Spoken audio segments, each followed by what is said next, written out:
Dear brothers, it's an honor to come here and deliver this talk firstly.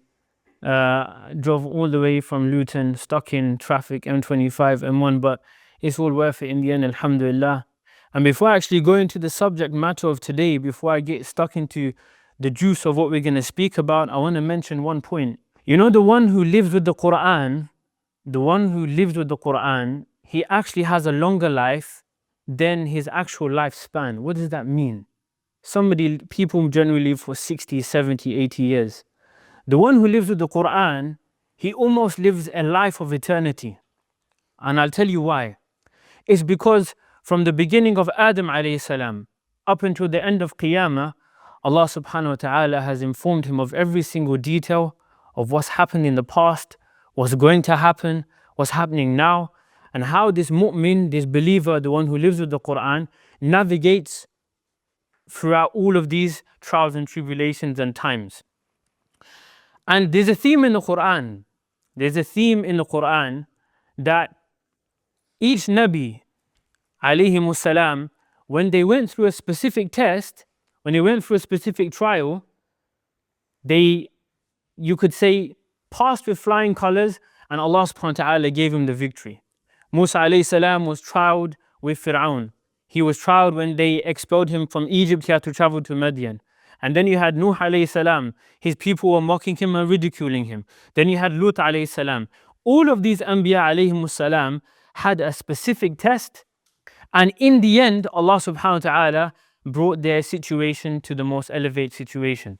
So you could see, after trial and tribulation comes victory. But there's one story amongst many stories in the Qur'an where in fact Allah subhanahu wa ta'ala doesn't even inform us of the victory of the believers that went through a certain test. And all of us probably know this surah in the Qur'an. It's actually Surah al-Burūj in the 30th juz. And Surah al-Burūj, it doesn't even speak about what happens to the believers in terms of victory. It doesn't speak about what they attain. It doesn't even tell you the end of the king that burnt those Muslims alive in the trenches that he dug out. It doesn't tell you. We knew the end of Fir'aun. We knew the end of Qawmi Lut. We knew the end of Qawmi Nuh. We knew what happened with Ad and Thamud, how Allah subhanahu wa ta'ala destroyed them. But this king, this tyrannical king, we didn't hear his end. And this is the story I'm going to go into today, inshallah. So the Prophet ﷺ, in a hadith narrated in Sahih Muslim, he explains what happened of Ashab al-Ukhdud. And I'll try to summarize it for you because it's a lengthy hadith. So there was a tyrannical king. The Prophet ﷺ is explaining in hadith that there was a tyrannical king, a very oppressive king. And he had a very close friend who was a magician to him. And this magician, he grew old. He was quite an old person. So the magician said, look, I have no one now to pass this magic onto, this sorcery. I need like a young apprentice so that I can pass this knowledge onto. I can pass this knowledge onto. So the king says, no problem, I'm going to give you a young boy. So the king comes forward with a young man, and this young man is now taken as like a student, an apprentice, and he's taught this magic. But on the way to him learning magic, he comes across what's known as a man who's devoted, like a monk, a pious person. And this monk would go give Christian, by the way, but true Christian in the sense that he believed in the oneness of Allah. He believed in Allah subhanahu wa ta'ala being one. No partners to him. And this young boy, he's infatuated by the words of this pious man. So every time he'd go to the magician to learn, he would stop by, spend time with this rahib, with this devoted man, and just listen to him. As a result, what happened? He would go to the magician, and the magician would beat him up. Why are you late to the class for? The magician would beat him up. Then he'd go home as a result, and his family would beat him up. And he went to the monk and he said, I'm late to learning the sorcery, I get beaten. I'm late going home, I get beaten. And the monk gave him some advice, and the monk said to him, look, every time you're late to the magician, say you were detained by your family. And he says that every time you're late to your family, say you were detained by the magician. And it was a fine arrangement and it worked well. One day in the hadith it says there was like a large beast, like a bull, something like a bull that just ransacked the marketplace. Nobody could take control over this beast. It was just running through all the stalls. Complete havoc was happening. And at this moment, the young man said to himself, I am going to see today who is more beloved to Allah, the magician or this pious man. And how did he say this? He picked up a rock. He picked up a rock and he said to Allah in a dua, Oh Allah, if this magician is more beloved to you than the devoted man, then allow this person to be killed. But if the devoted man is more beloved to you than the magician, I will throw this rock and he will kill the beast. The boy picked up the rock. The young man picked up the rock. He threw it at the head of this beast, this massive bull, and the bull died. The young man went to the rahib, the devoted man. He said to him, this is exactly what happened. At this moment, the rahib, the devoted man, the pious man said, indeed, you are someone of a lofty status and you are going to be tested and very severe trials and tribulations are going to come your way. Now, before I go and continue the story, dear brothers, I want to ask you all a question. Put your hand up here if you're Muslim. Alhamdulillah, everyone, yeah? Don't worry, the babies are ma'asum. It's all right. Yeah? So, now look what he said. He said, you are going to face trials and tribulations because you have a lofty status. That is something you've done in your life. And this is known as a karama, like a miracle. That Allah subhanahu wa ta'ala has given you this karama to kill this beast. In a similar fashion, dear brothers, you know if somebody makes a claim, that claim has to be verified. So if I turn around and I say to you guys, I'm a millionaire. Yeah? I'm a millionaire. I got loads of money. The questions I would naturally ask is, how's your bank account looking? What assets do you have? What car do you have? Where's your house? Etc. Only then can my claim be verified, yeah? Similarly, every single person who's agreed and taken a covenant with Allah subhanahu wa ta'ala that they are Muslim, that is a claim that has to be verified. That is a claim that has to be verified.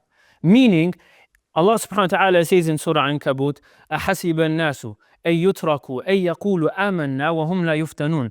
That do people really think they're going to make a claim that we believe and they're going to be left alone? That we've said amanna, we believe in Allah, we believe in His Messenger, we believe the deen is the most superior way of life, and they're going to be left alone.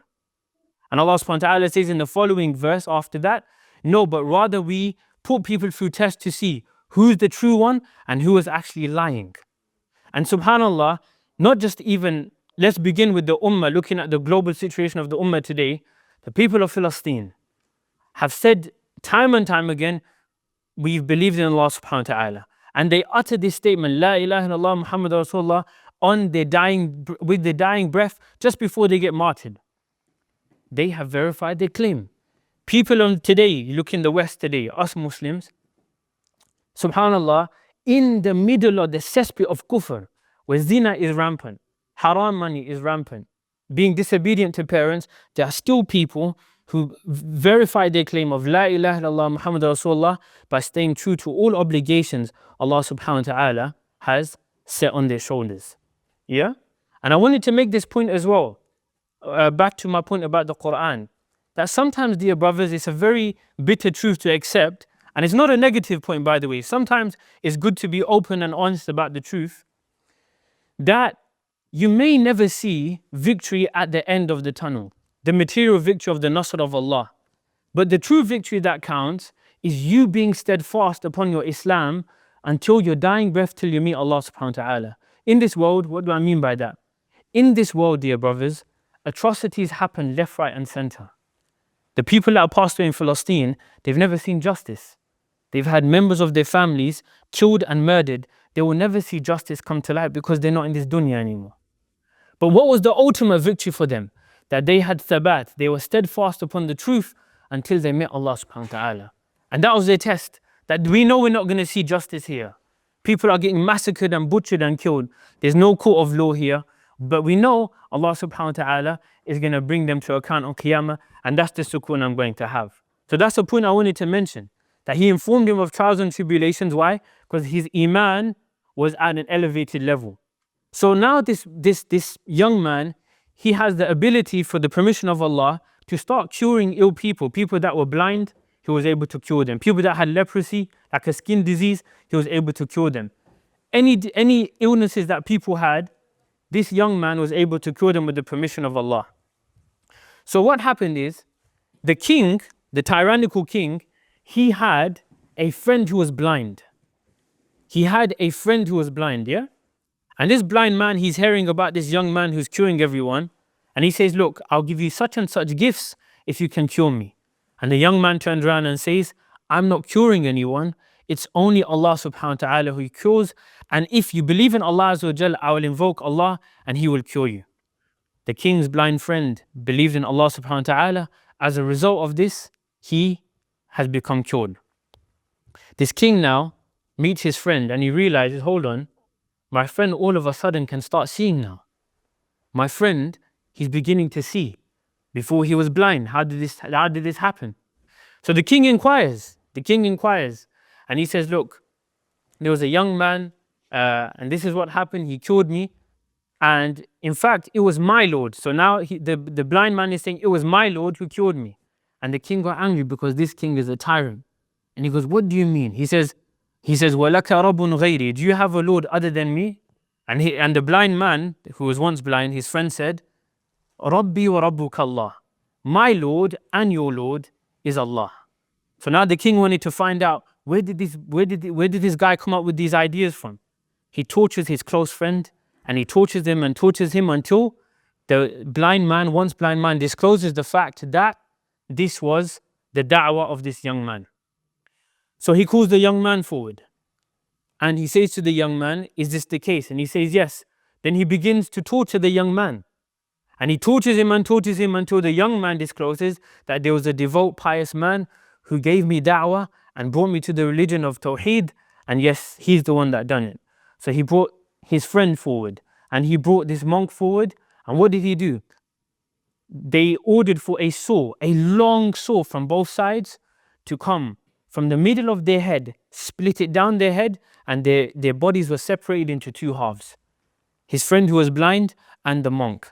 And subhanAllah, this was a hadith that the Prophet ﷺ used to narrate to the Sahabah radiallahu anhum when they used to ask for the Nasr. The Prophet ﷺ said, you are hasty for the Nasr. When there were people before you, they will be brought forward and a sword would be split through their body until they were two. And this was the narration the Prophet ﷺ was referring to when he was narrating it to the Sahabah. So now the king is infuriated and he wants to get rid of this boy. So he wants to give this young man a special punishment other than chopping him with a saw into two halves. He goes to his soldiers, take this young man to the lofty mountains, and when you get to the top, push him off the cliff. The young man goes to the top of the mountains, and this is rated in Sahih Muslim, and he says to him, Allahumma kfihim bima shit. Oh Allah, dispose of them as you will. The mountain shakes. Every one of those soldiers on that mountain falls other than the young man. And the young man, what does he do? He goes back to the king. And he goes, yeah, I'm here now. He goes, what happened to your soldiers? What happened to the soldiers I sent out? And he goes, Allah subhanahu wa ta'ala dealt with them. In other words, he wants the king to embrace Islam. Now, can't you see these signs one after the other? When are you going to embrace Islam? Then he sends out another set of soldiers. And he says to the soldiers, go take him into a boat, go into the middle of the sea, dump him so he drowns. The young man goes with them, the soldiers, into the boat, and he makes the same dua. Allahumma kfihim bima shit. Oh Allah, dispose of them as you will. The boat in the middle of the sea capsizes. It tips over. All of the soldiers again die. And he comes back walking to the king. And he says to the king, your soldiers are gone and I'm here again.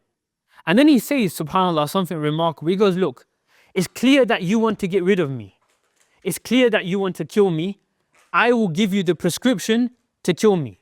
Here's the recipe to my death. Don't tire yourself anymore.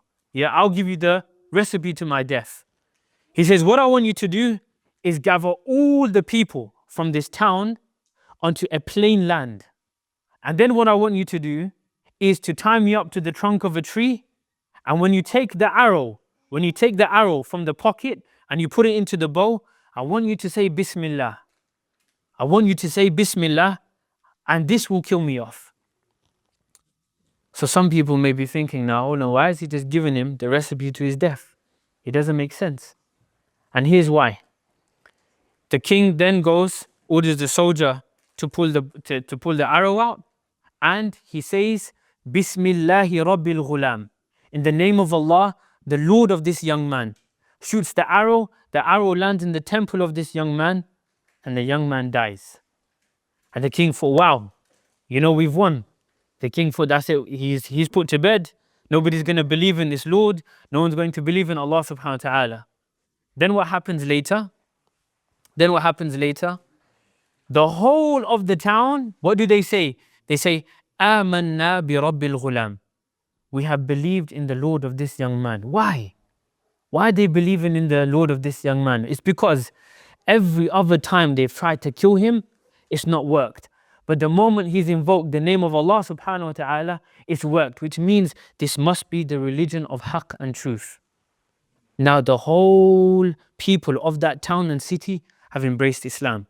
And the soldiers, what did the soldiers turn around and said? The soldiers said, O king, isn't this what you feared?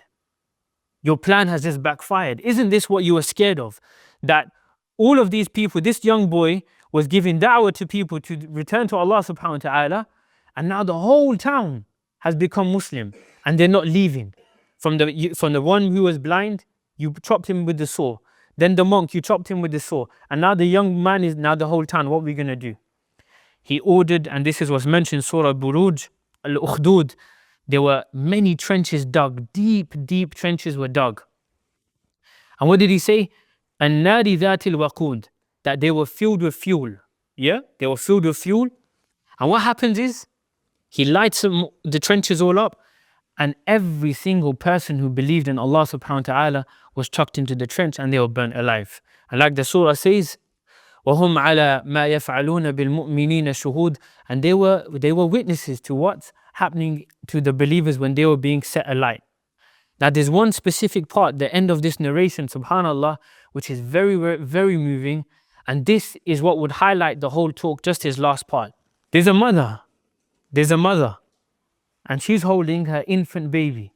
Yeah, and mashallah, we've got loads of young infants here. May Allah subhanahu wa ta'ala bless them and preserve them in their elderly youth as well too, inshallah. But these are the fathers, yeah?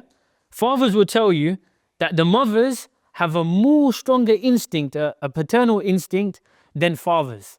Sometimes where, even if the father was to accidentally hit the child, the husband's going in the doghouse for like 1-2 days, yeah? That's how strong the maternal instinct is of the mother. This is the woman, she's holding a baby, her infant baby, yeah? And the Prophet ﷺ says in the Sahih Muslim that she's hesitant to jump into the fire. Allah subhanahu wa ta'ala causes the baby to speak to her mother, and what does the baby say to the mother? The baby says, Ya ummah, isbiri fa innaki ala al-haq. Oh my dear mother, have patience, for indeed you are upon the truth. She took the baby and jumped into the fire. And she died upon La ilaha illallah. There is no God but Allah subhanahu wa ta'ala. And there's a picture, dear brothers, just to show you that Ashab al-Ukhdud is not something which is just an old tale that died in the Qur'an. Yeah? As you can see what happened months ago, it pains me to show you this, but I have to be a little bit real sometimes. This brother, his name is Sha'ban al-Dalu, he is 20 years old. Yeah, from Palestine. Does everyone remember him when he was burnt alive? With his dying breath, obviously he couldn't speak, but as you can see in his finger, he was put into fire from the missile that came. And what was his dying breath? With his finger? La ilaha illallah. There is no God but Allah. And what's the point I'm trying to tell you, dear brothers? Taqwa is you being conscious of Allah subhanahu wa ta'ala in every single second, minute, hour, day of your life. And what is the bounty? What is the bounty of taqwa? Is that how these people died upon La ilaha illallah is because daily they live by La ilaha illallah. The people of Palestine, the people of Syria, the people of Burma, the people of Kashmir, even people here of today that you see within the West, they have lived their life upon La ilaha illallah, and Allah subhanahu wa ta'ala gave them the bounty of dying upon La ilaha illallah. Yeah? And everyone's test is different, brothers. So here in the West, we may not be exposed to the test that the people of Philistine that are going through. Bloodshed, missiles, torment, murder, not to the scale that they're going through. And because this is like a youth circle, I wanted to be a bit explicit and real with the brothers, right? One person's test, and Allah subhanahu wa ta'ala may test someone's taqwa when their weakness is zina. Yeah? Another person's test, and Allah subhanahu wa ta'ala is testing their taqwa, their thabat, if they're going to be conscious of Allah in a moment of where they are in their four walls and they are talking to people on their phone or viewing things that they shouldn't be basically viewing. Or for example, another person's test could be that he is distasteful towards his parents in speech and action. These are all tests. And the thing is, the beauty about the test of Islam and taqwa is Allah subhanahu wa ta'ala will keep chucking the same test on your table again and again and again and again until you pass it. And guess what happens? When you pass it, a stronger test is then sent upon your plate. A stronger test is then sent upon your plate. Why? Why? Somebody's asking, why is Allah subhanahu wa ta'ala tiring me for? Test after test after test.